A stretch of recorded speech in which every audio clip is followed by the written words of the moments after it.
Praise the lord. ఈరోజు వాక్యాంశము ఫిలిప్పీ పత్రిక 4:19 క్రీస్తు యేసునందు మహిమలో మీ ప్రతి అవసరమును తీర్చును. ఆమెన్. ప్రభు ఈ వాక్య భాగం నుండి ఈరోజు మనతో ఏం మాట్లాడతారో చూద్దాం. ప్రభు యొక్క మహిమలో నుండి ప్రతి అవసరం తీర్చబడితే దేవునికి మహిమ.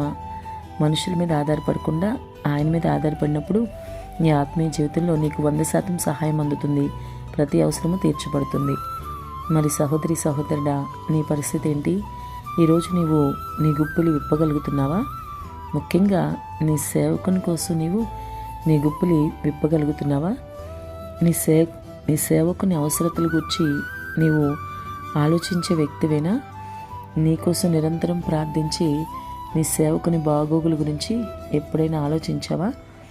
అపొస్తలుడైన పౌలు ఫిలిప్పీ సంఘానికి రాస్తూ, నాకు సమస్తమును సమృద్ధిగా కలిగి ఉన్నది అని అంటూ ఫిలిప్పీలు తనకి ఎంతగానో సహాయం చేశారని, ఇంకా ప్రభువు తన ఐశ్వర్యం చొప్పున క్రీస్తు యేసునందు మహిమలో వారి ప్రతి అవసరము తీరుస్తాడని ఎంతో భరోసాతో అంటున్నాడు. వారు తమ సేవకుల కోసం గుప్పులు ఇప్పినట్లుగా ఇక్కడ మనం గమనించగలము.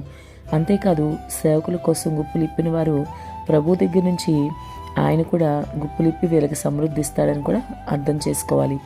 నీవు మరి నీ సేవకుని కోసం గుప్పులు ఇప్పగలిగితే ఏం జరుగుతుందో తెలుసా? నీ ప్రభువు తన సమృద్ధిలోంచి నీకు ఇస్తారు. ఆయన మహిమలో నీకు ప్రతి అవసరం తీర్చబడుతుంది. ప్రభువు తన ఐశ్వర్యం చొప్పున నీకు గుప్పులిప్పి ఇస్తారు. అంతేకాదు, అన్ని విషయాల్లో నీకు సమృద్ధి దొరుకుతుంది. ఆత్మీయంగా, ఆరోగ్యపరంగా, ఆర్థికంగా కూడా దేవుడు నీకు సమృద్ధి ఇచ్చి దీవిస్తాడు. మరి ఇప్పటికైనా నీవు నీ సేవకుని కోసం గుప్పులిప్పడం ప్రారంభించు. ఆమేన్.